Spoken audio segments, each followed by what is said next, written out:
We were supposed to have someone additional tonight, but they weren't able to make it, so they have sent their apologies. It is just those three. But listen, what better trio is there out there that, since what they called, who did since TLC? This is probably the best. I don't want no scrubs. That one there. There's so many different things you could have gone with on that. I know. I don't know why. I know. I was chasing. It's a good song. I was chasing waterfalls, wasn't I? There you go. Anyway, right, we've got loads to get into. That was rubbish, wasn't it, Corey? I seen your face, bro. It's all right, mate. All right. We've got loads to get into because it is obviously a Premier League preview. Before we do, as is always the case, please do smash the likes up on the stream. Subscribe to this channel. Subscribe to All Leeds TV with Oscar. And, of course, subscribe to Corey's channel. Corey, what are you on right now, bro? Have you been getting any uptakes? 2:30, and I haven't been uploading because it's been a bit painful at the minute with West Ham, so I need to get onto it. Paqueta, why aren't Listen, you on that? it's exciting. It's exciting. I can't lie. I mean, I'm not going to sit here and say I watch Leon every week, but he's highly rated, and for that money, normally with those type of deals, West Ham drag their feet and don't go back, and it's just a derogatory deal. But actually, you know what? It's the first time, probably in my lifetime, we've actually got something over the line that looks decent. So fingers crossed.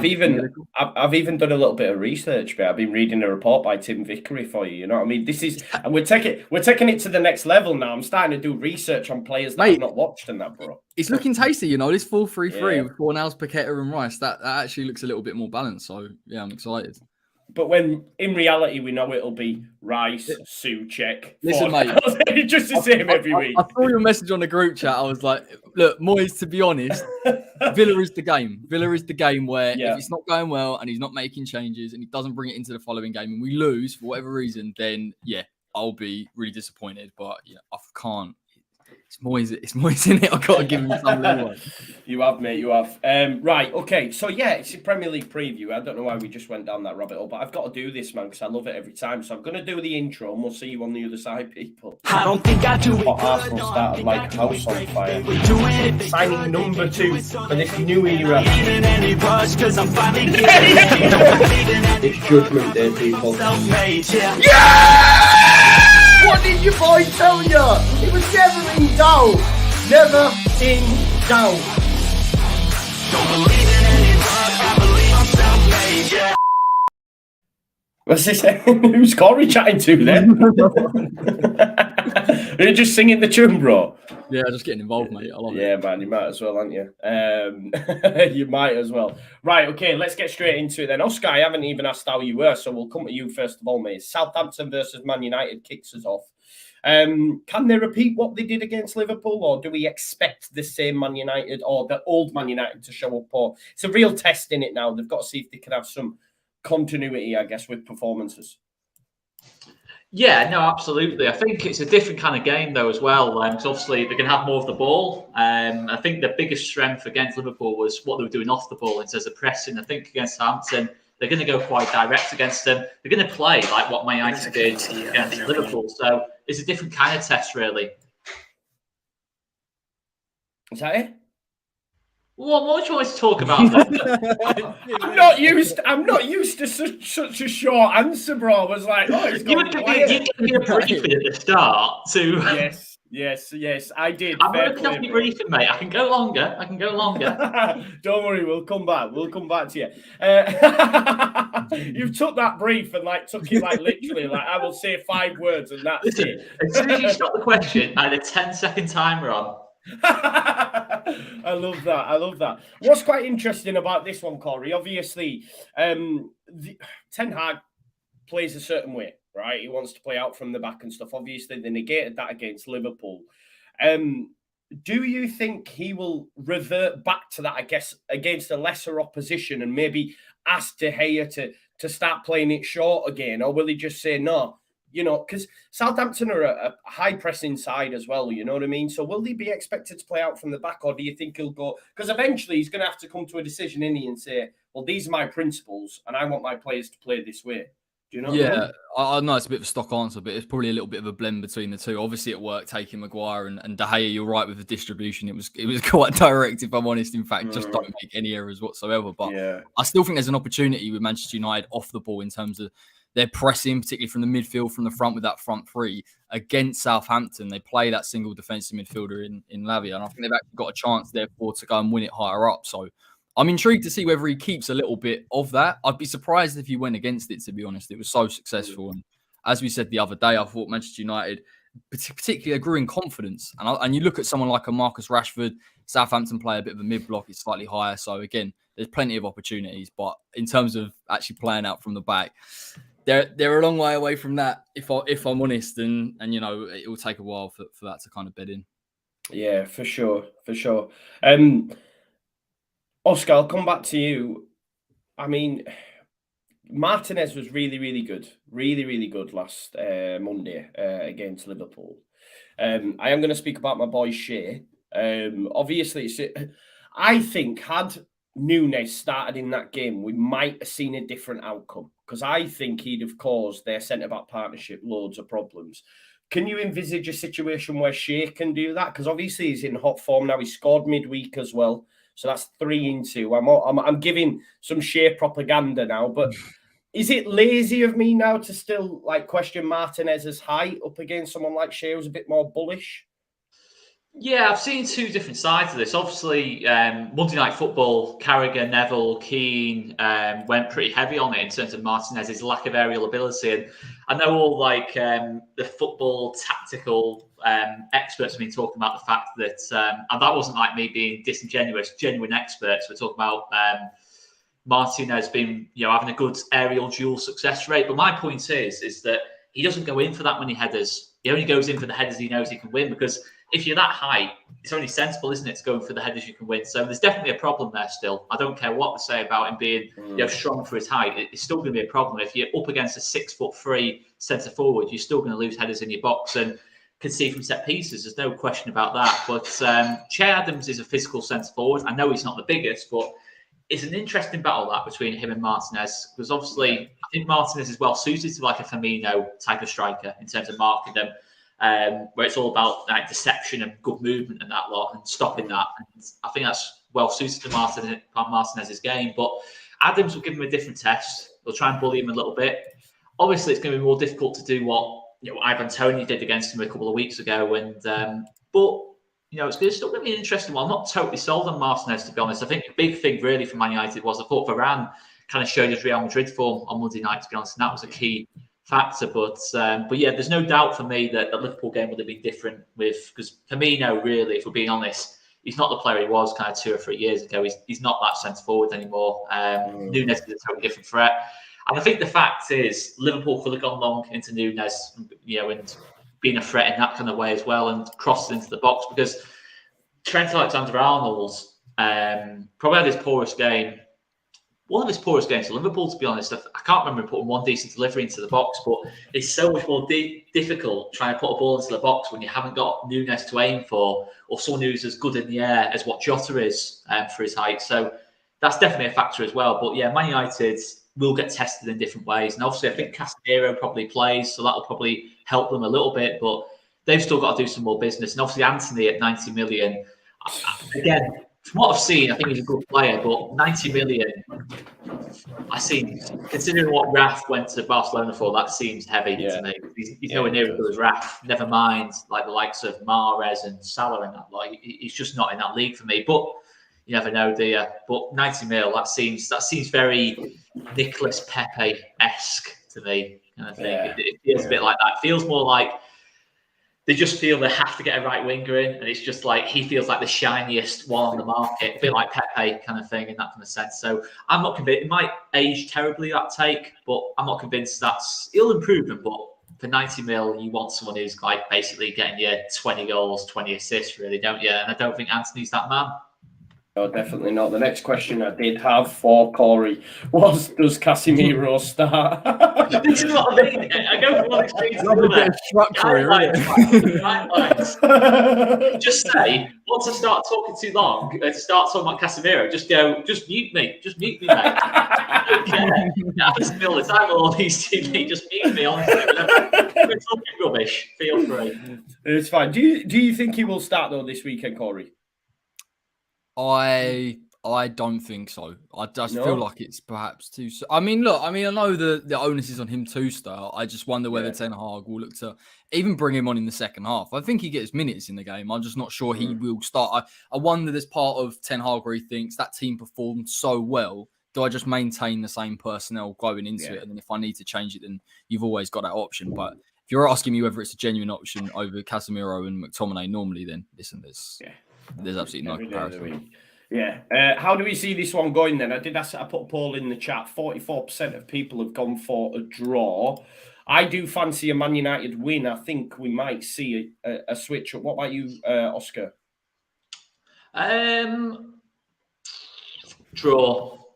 I think Che Adams is in good form. Aribo I quite like as well. Yeah, draw. 1-1. Really? Okay. It'd be a bit. I don't know. Considering their great result against Liverpool, it'd be a bit drab for them. But Corey, how do you see that one going?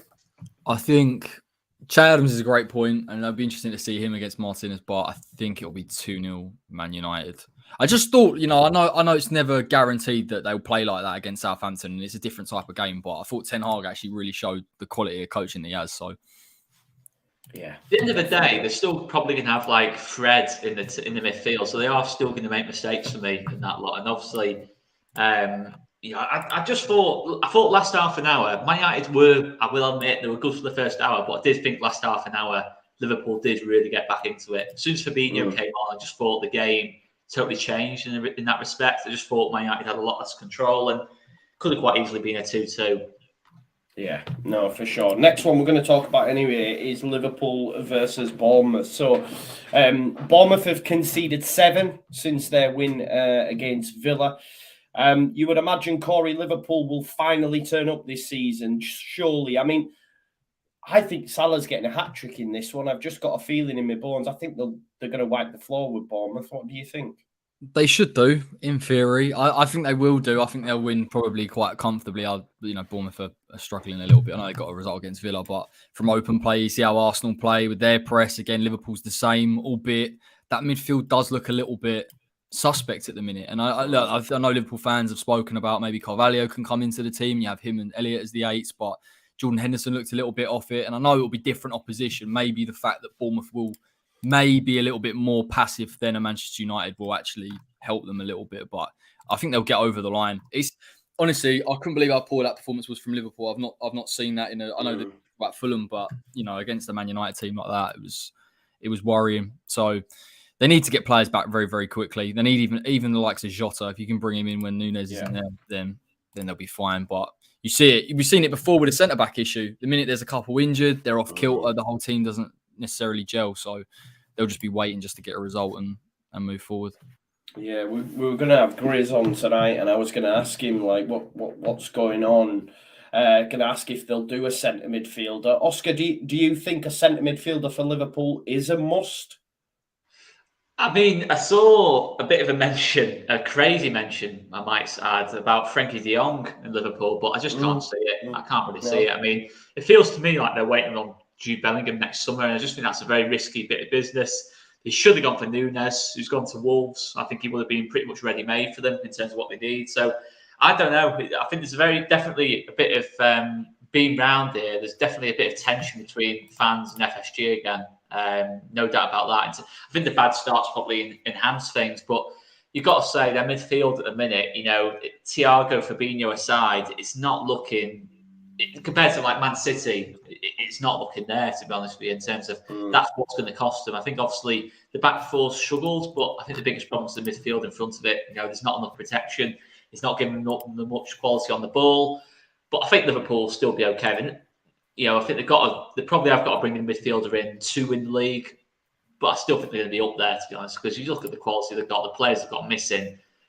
I'd still have to think that they'll still be up there, around there. But yeah, Bournemouth as well. I can't really gauge what Bournemouth are like because they look really good against Villa. But they have had 2 tough fixtures, haven't they? Arsenal and City. Yeah, I think they're rooted to the bottom, Oscar, Bournemouth. I don't know. I think they're better than like what a Norwich were last season. Whether that's going to be enough, I don't know. I don't know. But It looks to me like they're going to struggle. They're going to struggle to stay up. I don't think they've got enough goals. Defensively, obviously, 7 goals conceded. They're not really making it difficult either for these top teams. I'm the same as you, mate. I can't see anything other than a heavy Liverpool win here. For me, any team that's starting with Kiefer Moore up top in the Premier League is going down. I'm sorry to say that about. Tell you what, you see that header though he scores. What was this against Villa? Yeah, that's good header. I know what you mean. Don't tell me. You know what I mean? No, yeah. Do you remember Locks on Kiefer Moore at the Euros? Yeah, well, I know he plays for Wales, doesn't he? So there you go. But and someone mentioned Solanke in the chat as well, and I'm not convinced he's Premier League quality. Well, he's not playing up front for him now. He's playing on the wing. Right. Okay. That was a quick exit. Are we all going for Liverpool wins across the board there? Yeah. Yeah. Money on Salah hat-trick, make it happen. I'm considering triple captaining him. We'll have to wait and see. I did ask the people in the chat, and 90% of people have gone for a Liverpool win. I don't know about them 7% who've gone for Bournemouth, but there you go. We are going to move on to Chelsea-Leicester now. Well, it's quite interesting that we move on to that because Fofana is now confirmed. It's been confirmed by Ornstein and Fabrizio Romano that a deal has been struck. No sort of news on the fee yet, but I'd imagine it's very close, 80, 90 million about, just because he was on a 5-year deal, and I'd imagine it's there or thereabouts. What do you make to that first of all, Corey? Is it a good signing for Chelsea? What does it mean for Cucurella and Chilwell? Because you imagine he would play there, would he, on the left of a 3 possibly, or? Yeah, but left, I'm not too sure. I haven't seen him in a back 3. I know, well, he has played actually for a back 3 for Leicester, but I think it's a brilliant signing. I actually really rate Fofana, to be honest. I know the price tag is steep, but it was always going to be steep because of the nature of the contract and the fact he signed it so recently. But if you're looking for a player that can carry the ball out from centre-back, that's comfortable higher up the pitch, then it's perfect. It's just an interesting one now for Leicester. I don't want to creep into another question, but you know what they do with that money and how they kind of reinvigorate the squad is a big question mark, and whether they even give Rodgers the time to do that, because I'm sure that'll be playing on the owner's mind. Yeah, no, for sure. Oscar, what do you make to the Gordon stuff? Like, apparently they want him for around about 60 million, and the guy scored 4 goals in 74 games. It's a strange one to me. It's a strange one in terms of what they need right now. I mean, they're talking about getting rid of Pulisic and Ziyech to bring in someone a lot less proven. Hudson-Odoi, though. Yeah, I think Hudson-Odoi and Pulisic are far better players, to be honest. If I was Everton, I'd be saying, you know what, give us 50 and we'll have Hudson-Odoi. That's what I'd be doing. If I was Everton, I'd be trying to manufacture a way to get Hudson-Odoi in that deal kind of thing. But yeah, I think Anthony Gordon, listen, he was good last season. I think he was a bit of a factor behind Everton staying up. But have I seen enough to say he's a £60 million footballer? No, probably not, to be honest. I just don't feel that. But the thing is, with these teams, not to go too deep, but these Super League teams, they can easily spend 60 million on Gordon. If it doesn't work out, they can just write it off. I mean, that's the situation you've got. So that's part of the reason I think it's so high. But yeah, I don't see that being a big value. And for Everton, if anything, in terms of what they need a striker for me. They need probably more goals and assists in that front 3. Gives them a good opportunity now, really, getting that kind of fee. In, but yeah, it's a strange one. I didn't see it happening. I just don't think. I don't know. I just thought if Chelsea were going to spend that kind of money, they were going to spend it on an out-and-out centre forward, because I think really when you watch them against us, they clearly need that. I mean, they've just bought Sterling and play him on the left. Yeah. Why would you then sign Gordon and you got Mason Mount and all these other players I mentioned? It just doesn't really add up, does it? Really, you know what I mean? It just doesn't really add up. So I don't know. We'll wait and see. It is mad. I don't get it, if I'm being totally honest. I'm not too keen on him because he dives around like no tomorrow. But I honestly don't get it. I don't get what Chelsea really. I think they need some more in the midfield. Kovacic never seems to be fit. Kante's on the wane.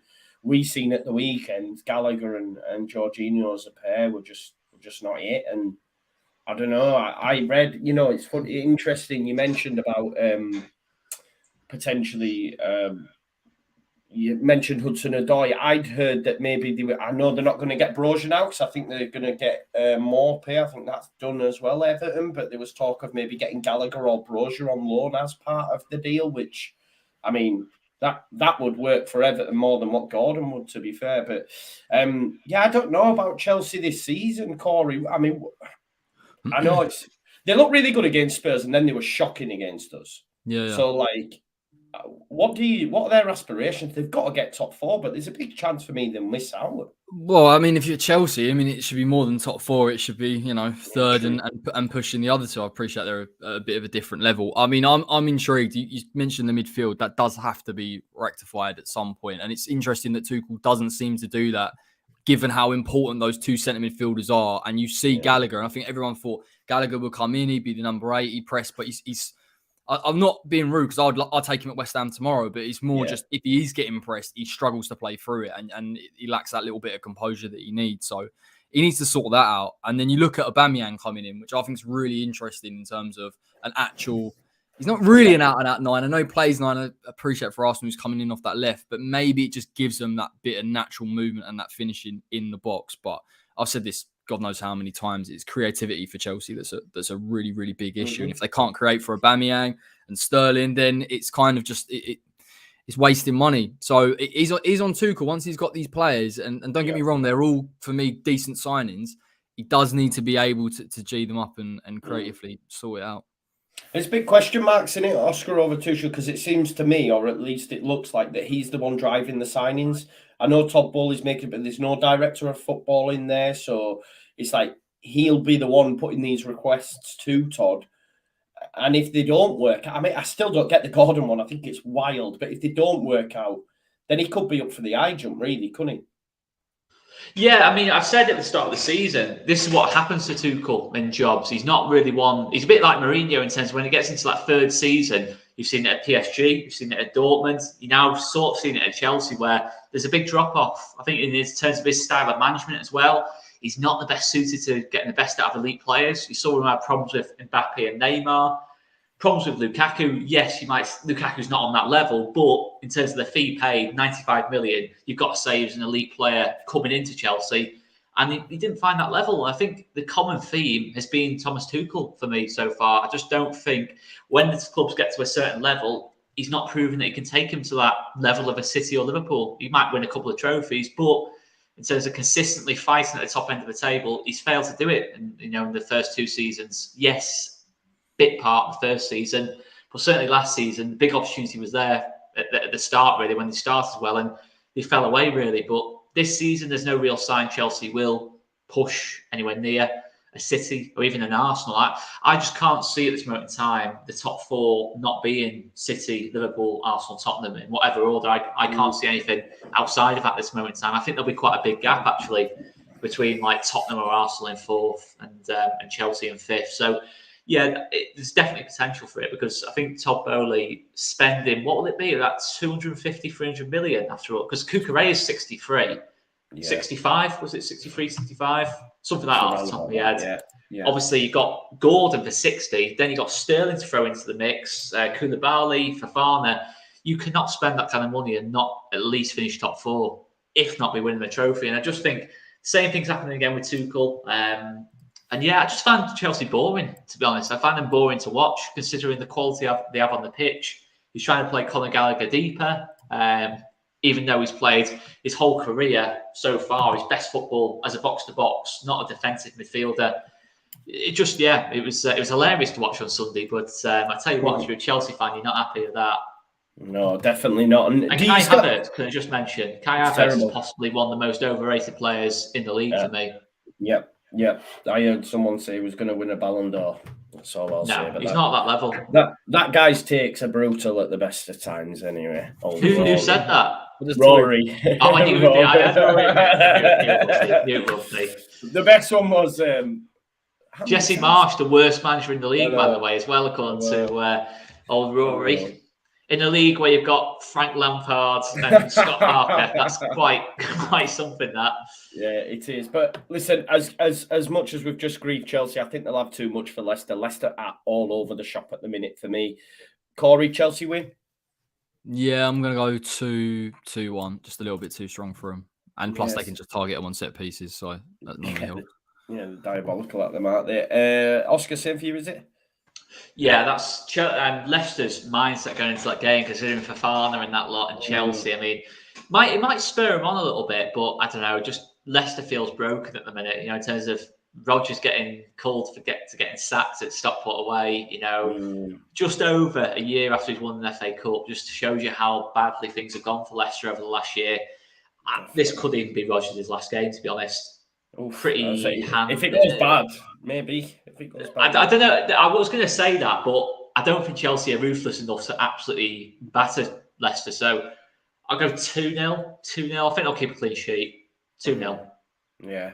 63% have gone for a Chelsea win in the chat. 26% are drawn. Just 11% for a Leicester win. We're now going to move on to probably the hottest team right now, you could argue, in Arsenal. Not Leeds, unfortunately, folks. Although we're still unbeaten, you know what I mean. Arsenal though versus Fulham, it's their best start in 18 years. They're flying at the minute. Surely, Corey, you'd imagine they continue their fine form at home as well against Fulham. I think it'd be a decent game, but I think they'll win. Yeah, no, I think they're legit. I mean, I know it sounds a little bit ridiculous given Fulham have just been promoted, but I think Fulham are in decent form at the minute. Perhaps they can cause them some type of issues. If you're looking at Mitrovic in terms of maybe trying to peel on someone like a Ben White at right back, maybe give them a bit of license to get forward. But Arsenal are a ridiculous team at the minute. In terms of control on games, passing, again, Gabriel Jesus is a nightmare. I've heard bad things about Issa Diop joining Fulham midweek against Crawley, so I don't know if he'll be anywhere near the first team, but listen, if Jesus is pulling you into areas you don't want to be, then Diop's not really good at dealing with it. So, yeah, look, I think Arsenal will win this quite comfortably. Yeah, it's quite funny you say that, mate, because I was going to say that Fulham were beaten midweek versus Crawley, and apparently Diop had an absolute stinker, didn't he? And how much did they pay for him in the end, mate? 15 mil. Oof. Yeah, I know. Honestly, I saw him coming. Look, he can on his day, of course, when he's got the right mindset, he is a good defender. He does have attributes to be a decent centre back, but it's just too few and far between. Yeah, for sure. We have had a super chat just concerning transfers as well by Smudge, the legend that is. He says, hi all. There is an element of panic buying starting to show as we approach the deadline. Ridiculous numbers being spent. It just shows that some clubs have more money than sense, not us Leeds. Yeah, I'd like us to have more money than sense at times, though, bro, to be honest. I'd like us to just go and overpay for a striker. I know, you know what I mean? But it is what it is. But thank you, as always, Smudge, for supporting the channel. And everyone in the chat as well. Like the video, subscribe to the channel, get your comments in, hit the notification bell. Make sure you check out Corey's channel as well. I want to know that his subscribers have gone up while we've been on this, and obviously all Leeds TV, it goes without saying. It's quite interesting, Oscar, that Corey mentioned Ben White and Mitrovic, because I remember Tony against him last year, and I actually put on my notes, would you potentially take Ben White out and put Tomiyasu in, just with that Mitrovic angle?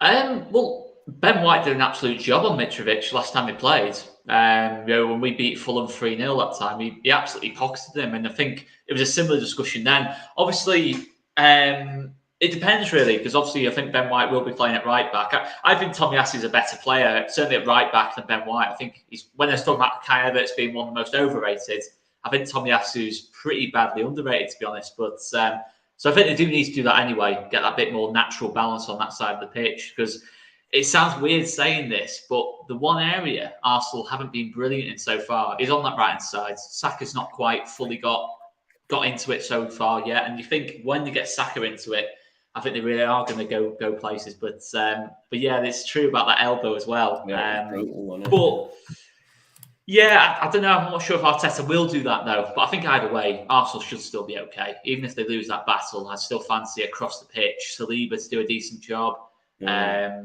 Yeah, I think they've got enough still, Arsenal, to do the business in that game. And you look at the bench as well now. Smith Rowe, Vieira, Nketiah, there's options there going forwards. Obviously, Kieran Tierney on the bench as well. There's an option, in terms of if they want to push Zinchenko into midfield.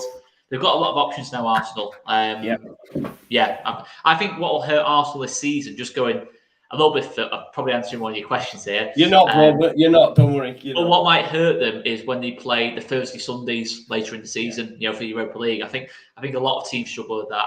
But I think at the moment, you look at their start to the season, those first 10 games, they've got a real chance to get 7 or 8 wins on the board, which no matter what, whether Arsenal like it or not, Arteta likes it or not, that will put them in the title push if they can win 7 or 8 of those first 10 games.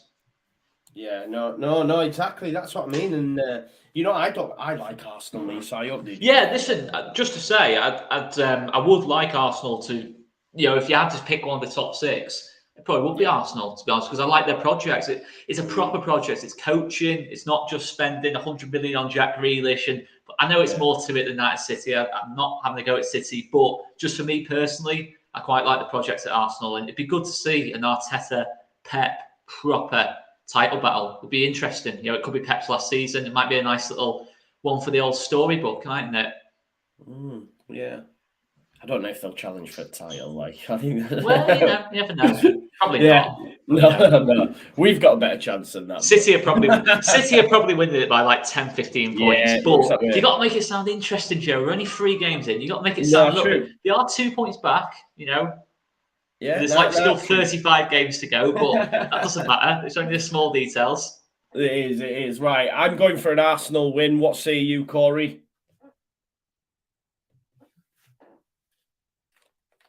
Okay. Can't hear you, man. Sorry.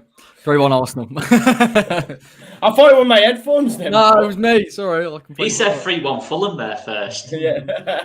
Mitrovic hat-trick. Mitrovic. And you, Oscar? Yeah, I think they'll concede 4-1. 4-1 Arsenal. Yeah, and 82% of people have gone for an Arsenal win on that one. So I think that's a clean shutout on that one. Next up is City versus Palace. Corey, City lost to Palace last time at the Etihad 2-0. Can they do it again? Do you employing similar tactics to they did against Liverpool, and Zaha's in hot form? Can they maybe get a result at the Etihad?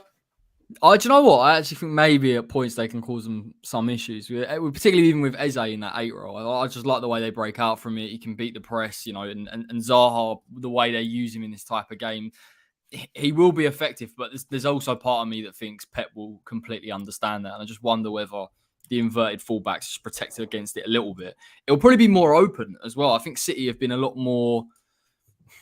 They've been more of a team in transition. I think the way that Haaland can run, can sort of play off defenders, it creates space for others. I think De Bruyne has looked brilliant this season, to be honest, with Haaland in front of him. It's actually given him and created more space for him to create from those positions. So I think City will win. I think they'll probably win 2-0.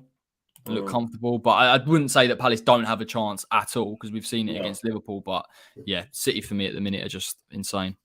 Yeah, for sure. There's a few people in the chat telling me Zaha is out, and I didn't actually know that. No, that's a problem.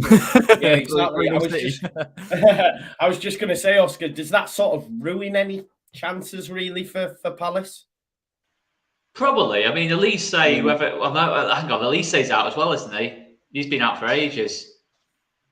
No, Elise is back. Elise, that's something. Yeah, but again, you just look at Zaha's pure pace to get him up the pitch on the counter attack.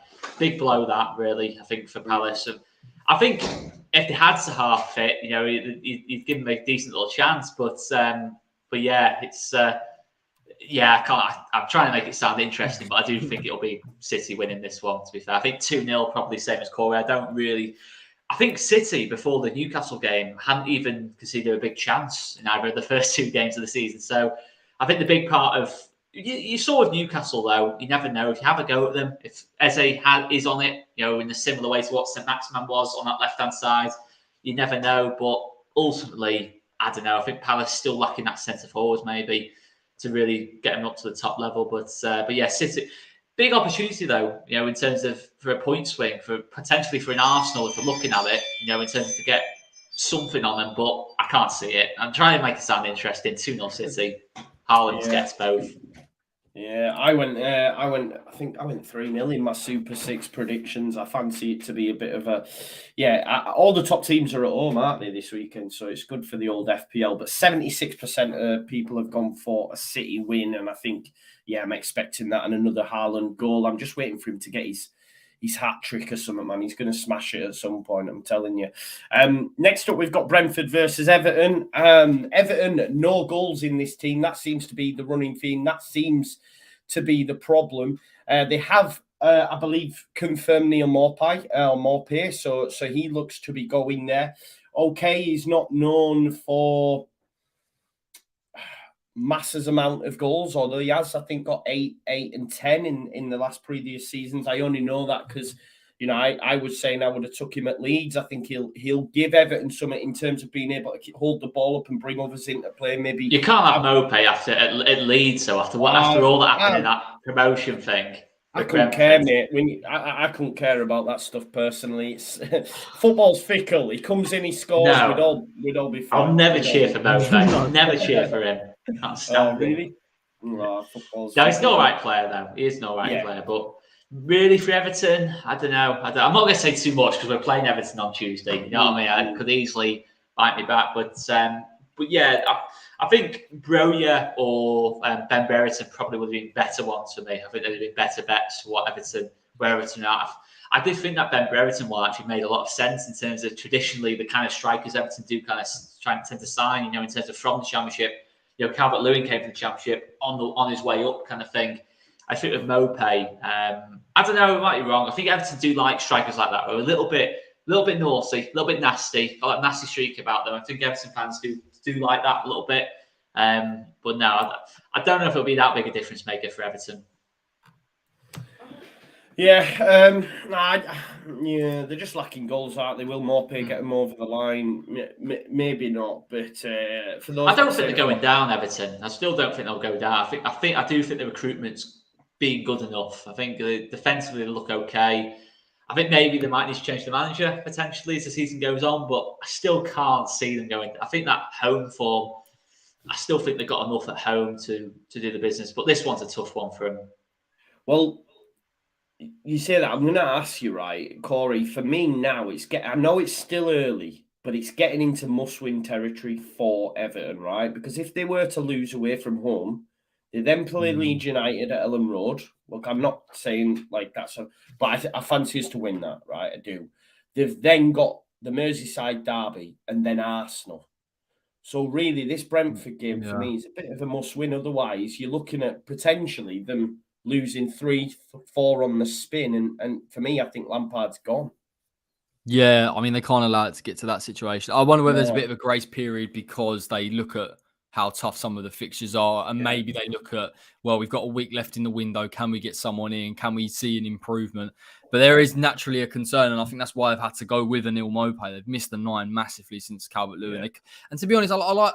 Look, Maupay's a good player, but he's not a player if you're looking at Everton in terms of the counter-attack. I don't think he's a player that's necessarily going to go and carry the ball and beat players. Perhaps in the same way that if you brought Broja in, it'd give you just a different type of edge. But you are right. Pressure's on Lampard. There's a pressure on a lot of teams not to go away from it, but even Aston Villa, it's not only results, but performances. And I think if they get a draw in this game and they're competitive, then maybe it just calms it down a little bit. But you're right. Listen, if you get battered against some of these top sides, then naturally fans start to go, we're in a little bit of trouble here. Yeah, for sure. I think they are. I do fancy us to beat them. And then, like I say, Brentford no mugs this season. I think a Brentford win. What about you, Oscar? Yeah, I agree. I think they look super strong at home, especially Brentford win. Yeah. I think Tony's gone up another level for me this season. I think this will be his last season at Brentford, to be honest. I genuinely think they'll do well to keep him beyond like kind of this window and maybe the January window. I think there'll be a lot of interest. He's easily good enough to make a step up now in terms of the I don't know Newcastle. He won't go Newcastle because they're just signed. Is he better than Bamford? Sorry, is he better than Bamford, Tony?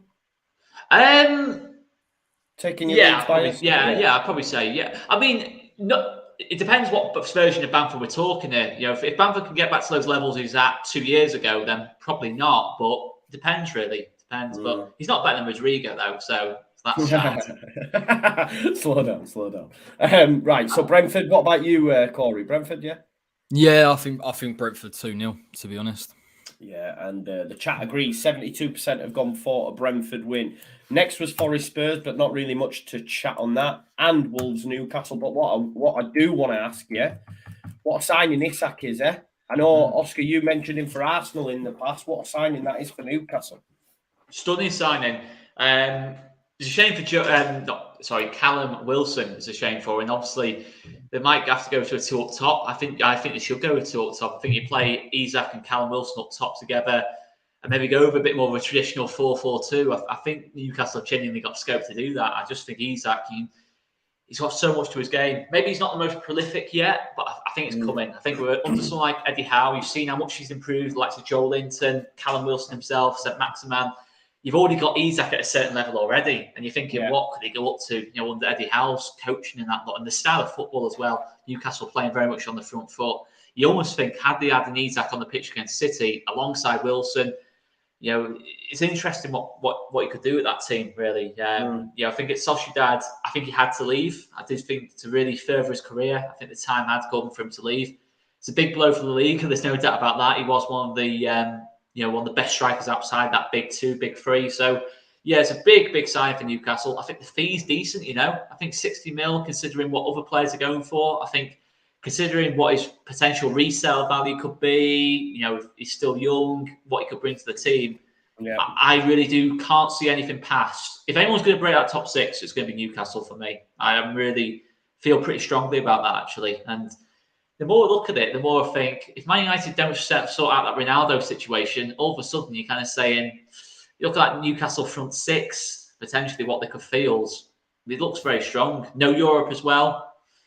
Watch out for Newcastle. They're going to be a massive threat for me. And probably back to the Newcastle of kind of 20 years ago in terms of maybe not necessarily winning things, but they're going to be the team that the entertainers in a way, really. But this is probably the biggest signing Newcastle have made since that Bobby Robson, Alan Shearer era for me. I can't think of anyone who really comes close. Certainly not in the Mike Ashley era, you know what I mean? Probably is the biggest they've made in a long time, to be fair.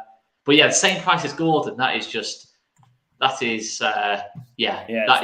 English tax just exemplified, isn't it? You know what I mean? It's just bizarre. Yeah. Any thoughts on Isak, Corey? Yeah, he's class signing, to be honest. What is it, 6-year deal? I mean, people may say it's 60 million, but I think it's an investment. To be honest, he'll only improve under Eddie Howe in the Premier League. I actually think his physicality will mean that he'll be able to adapt to the league slightly quicker than perhaps people gather. And I think you've got to look at the urgency on it because of Callum Wilson. I think he's actually injured at the minute. I think he's out for 2-3 games. Yeah. Then they do need a regular number 9 that they can depend on, that again can finish. But actually, is his overall play, stretching the play, how good he is progressing the ball. There are just certain things that I think make me feel that it's a very good signing. And I think, to be honest, with Newcastle's recruitment, they have got it pretty spot on. I mean, you might argue Chris Woods is maybe the only one and was a bit of a panic one with some respect, but the rest of them have been good. And I think Newcastle really impressed me again on Sunday. And you add Isak to that, then you've got a player that is going to get in the box and take his chances. So, well done, Newcastle. Enjoy your £60 million player. We've got a £50 million one coming. So, well, mate, we're up next. Obviously, Lucas Paqueta. Is that how I pronounce it? Lucas Paqueta. Yeah, Paqueta, attacking midfielder, versatile. Has played in, I think, 3 different positions for Brazil, but predominantly an attacking midfielder. Really exciting talent, mate. You must be buzzing. Yeah, I'm excited. I can't lie and sit here and say I watch Leon every week, so it's not necessarily I know exactly what I'm going to get from him. But I think you see from the reaction of a lot of other fans to the signing that you can tell of his quality. And from what I've seen of him anyway, he looks like he could suit West Ham. Again, he's got that passing, which I think we really, really need. And then you look at the overload in the box and finding the right positions. He's got the composure. And he's also, again, finding himself in those goal-scoring opportunities, which is exactly what we need. I think it lends more towards Souček being dropped, I would argue. And I think Paqueta may be in an 8 role and try and utilise him there with Fornals. So I've said for the past 3 games that we've really lacked balance and control. But I think if you can look at Fornals and Paqueta, you've got 2 players that are good enough on the ball and their passing is good enough in possession that it's encouraging signs. And I think if we can start to integrate Scamacca a little bit more, and you look at Paqueta running off him and the players in and around him, Jared Bowen, then it's exciting. But I'm not really, I know I'm getting excited, but we've still got to get the medical done. It's never done till it's done. I can see West Ham trying to usher him into London very, very quickly before Newcastle pipe up. So, look, I think he'll be a West Ham player, and it's a statement of intent. And apparently we're not done yet. Apparently we're still looking at loans coming in. So, is there still talk of Vanaken as well at Club Brugge? Is that still a deal that could happen? I'm not convinced it will happen, just because of I think he was looking at an attacking midfielder. Do you know what? It kind of makes me think, are there players going out the door? And people have mentioned about Lanzini possibly. I mean, I want to keep as many players as possible with regard to squad depth, but that could be an option. We are looking at Broja still, and we're looking at Gallagher still.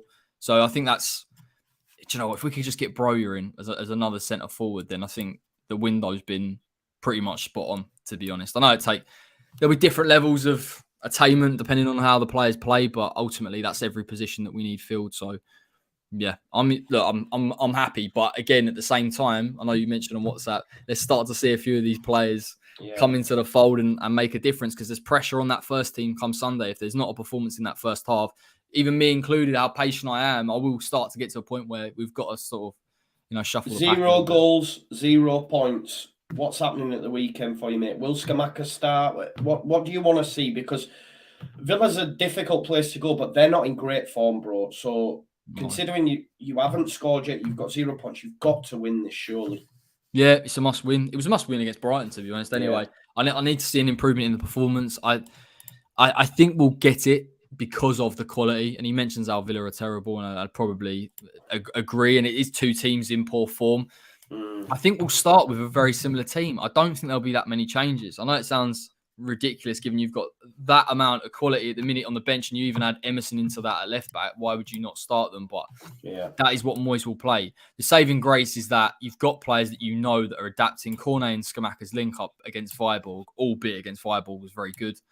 And I just think it's encouraging. And Ben Rama's played brilliantly over the last 3 games or so. He really has taken to it. So we'll need him to perform. But let's see. It's about intensity. If we match them up 4-3-3, then we definitely need energy. I think we've got the quality, but we don't look quite fully fit. So I'm hoping that another week's training, another week's game will be there.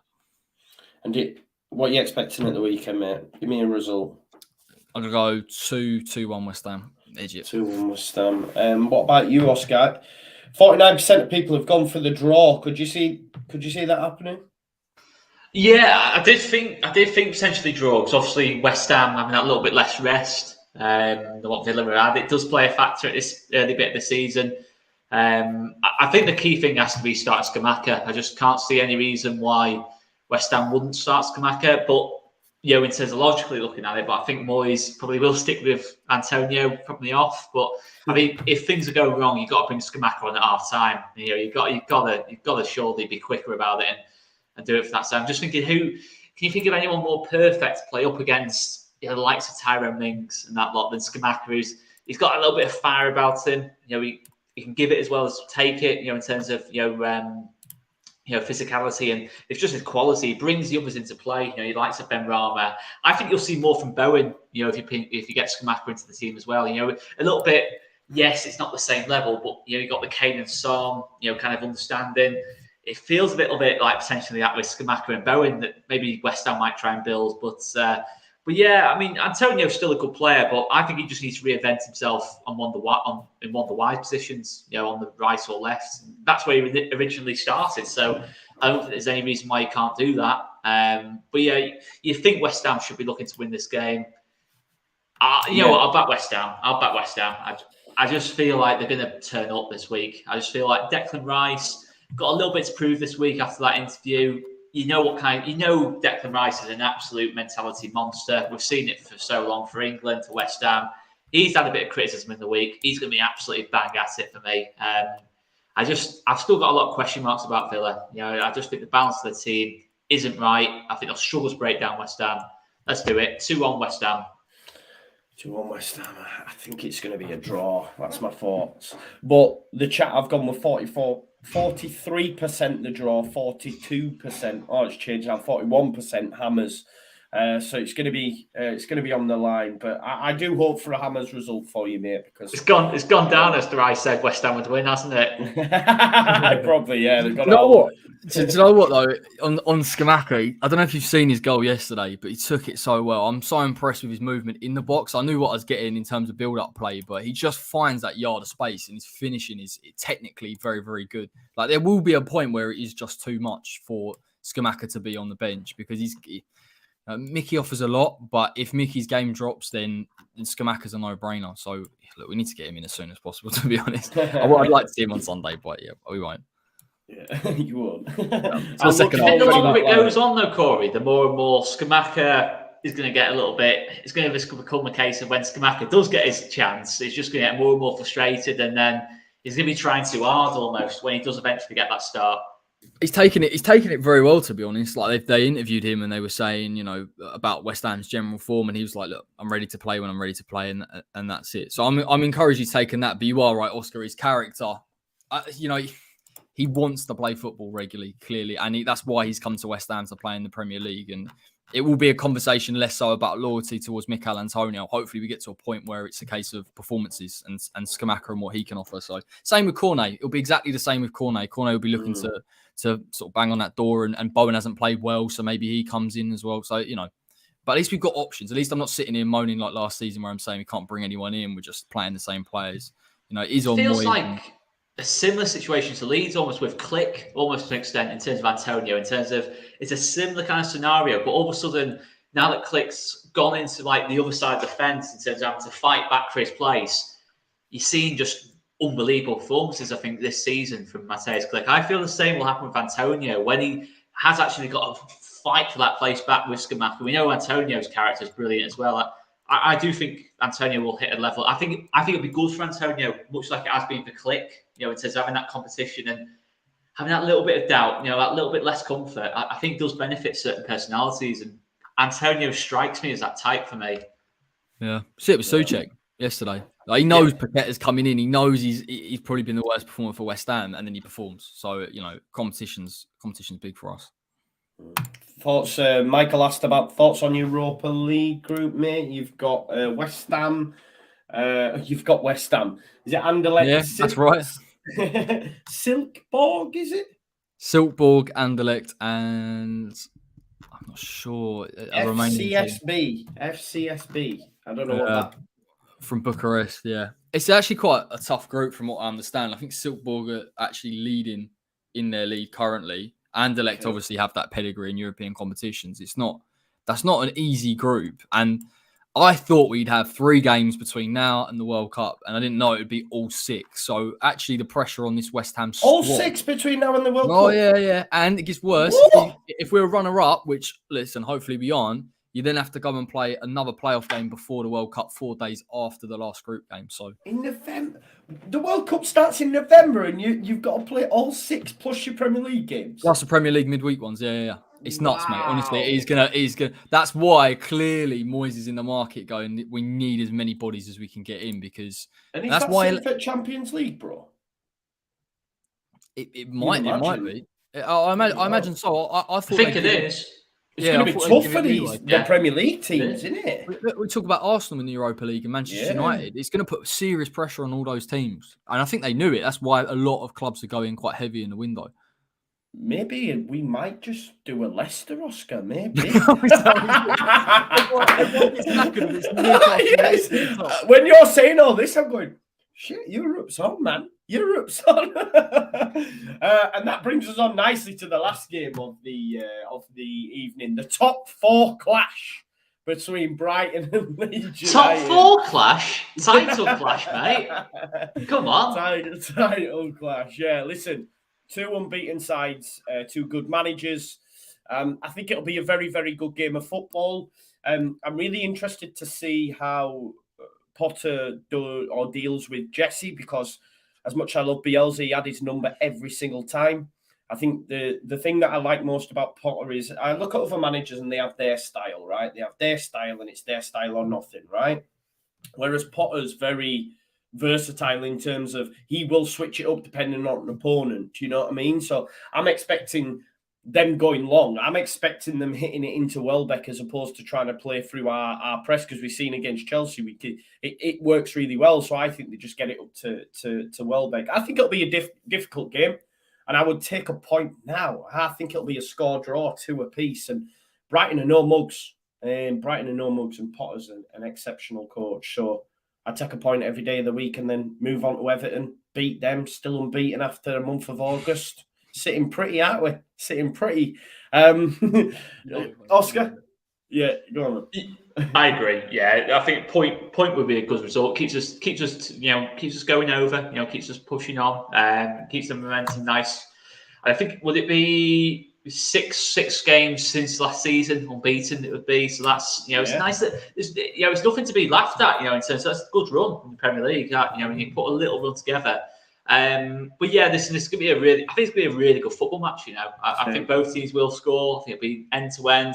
And I agree with what you're saying, mate. This is what really makes Graham Potter a top manager. He's very versatile in terms of system, definitely. I think Brighton will always try and play on the front foot against whoever they're playing in some kind of form. But it won't surprise me if they are getting Sanchez to go long, as you've said, and really try and just go over our press in that kind of sense and get at the high line. But again, we can cause some problems in different ways as well. I think you've got to look at our front four at this moment in time. The fact Sinisterra is on the bench.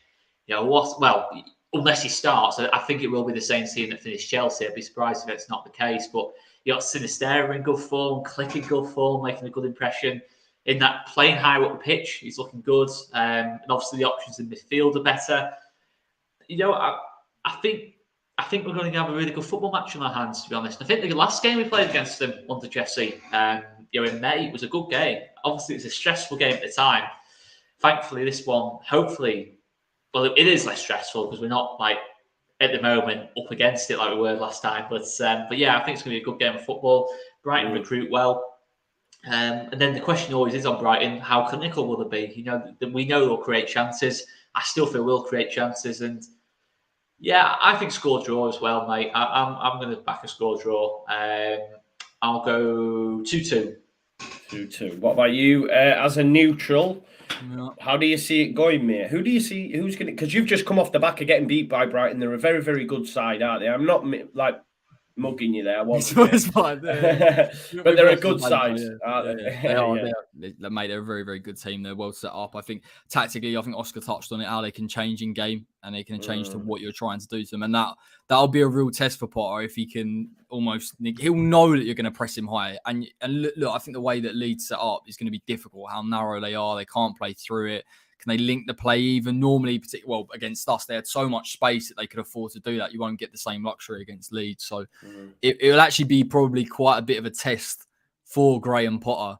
And I think Leeds as well, if Brighton can get that build up right, then I think they've got an opportunity to hurt Leeds in transition. So I think it's a lot more even, but obviously you've come off the back of a win against Chelsea and Barnsley this hike. So yeah, you're flying high, mate. So I think you could put them under serious pressure. Yeah, it's going to be because I've seen so far this season, there's been a few times, like Wolves tried it in the second half where they were switching the ball out to either of the wings because obviously we play very narrow, we're packed over one side of the pitch. They tried it. Southampton, obviously, when they went to the 4-2-2, I mean, obviously Ralph knows how to deal with it. They got back into the game, but I just think Potter will be straight out for that. Do you know what I mean? He's that good that straight away. He did first 5 minutes against us when we tried to press or tried to play a bit higher. He played long. He's happy to do that. Like don't forget that he can switch the game. And when you've got someone like Welbeck to play into, to run into the channel, to stretch things, then he'll use that. So he's a great coach. I've got to be honest. Like he's a bit of a nightmare. Give him the England job, innit? Give him the England job after Southgate for me. I'm concerned about Grossi's in hot form. You've got Trossard as well, who I think's class. So it's going to be a difficult game. I have transferred Rodrigo into my fantasy team this week, though, so hopefully he comes up trumps. But we'll wait and see. I did ask the chat. Obviously, it's heavily Leeds biased, but 60% have gone for a Leeds win. 31%. Well, it's changed now. 59% Leeds win, 31% draw, and 10% Brighton win. Oscar, a point would be great, wouldn't it, against Brighton? Yeah, I mean, I've just filmed a preview, and I do feel that is the theme of it. I feel it's just all about keeping the momentum going. I think momentum, a point at Brighton is a good result. I think for most teams, I think most teams would say, I think they're gonna at least give everyone in this league, including your Cities and your Liverpools, a really good test. There's no doubt about it. I don't know what it is about them. I just think it is the coach. I think if Brighton did lose Graham Potter, to England or to another job, I do think you'd see a real big drop off. I really do. I think it'd be a pretty heavy drop off, to be honest. I'm not saying they've not got good players, but I really do think Potter gets the best out of them, and he's probably, in terms of in England at this moment in time, he's probably the most Bielsa-like manager. In terms of in England, if there is such a thing, in the sense that he will always stick to his principles of going for it, against everyone, and he's able to do that, and that's what makes Brighton good. And I do feel that if this is Southgate's last tournament for England, we'll have to see how it goes. But it does feel to me like the cycle's kind of coming to an end in terms of England under Southgate. Potter's got to be the prime candidate. There's no question about it. There may be Eddie Howe, but I think Potter, for what he's done consistently for 3 or 4 years. You can go back to his Swansea time. They were playing good stuff under him at Swansea, and he was developing players there. It definitely got it in him to make a step up to a top job. If not, he might not want international football. This is another thing as well. International football isn't the England job, and international football is not the attractive job it once was. You only have to look at the standard of managers really in general in international football. He might not want it yet, but he will at some point be the England manager. I am that confident on that. Yeah, for sure. I will be doing a preview for the Brighton game in the morning at 10 p.m. So, that'll be at night, won't it? At 10 a.m. So don't watch a preview for a game that's your prediction will probably be accurate. I know, yeah. 10 a.m. in the morning, I'll be doing my Leeds versus Brighton preview. So if you want to join me for that, please do. Head on over to Corey's channel. Yeah, subscribe to his channel. And Corey, what's the name? Corey Talks Football? Well, that's just me. It's on there, but I need a bit of inspiration. So I feel free to come over. And tell me what it could be, but so someone come with some names for the web, because I feel that they need to search them algorithms. That West Ham fan channel, you know what I mean, and then it'll come up. Obviously, that's probably. I'll just whack the camera on and start talking. Yeah, man, good stuff. Make sure you check out that. Make sure you check out All Leeds TV as well. We'll see you probably Monday, I think now, but it's going to be a bit of a mad one because we've got midweek games and that as well. So just keep your eyes on the channel, subscribe, notification bell, and you won't miss a beat. Thanks everyone for tuning in. Enjoy your weekend. I'll see you tomorrow, 10 a.m, and then we'll have the watch along a little bit later on as well. So see you later, folks, and enjoy your week.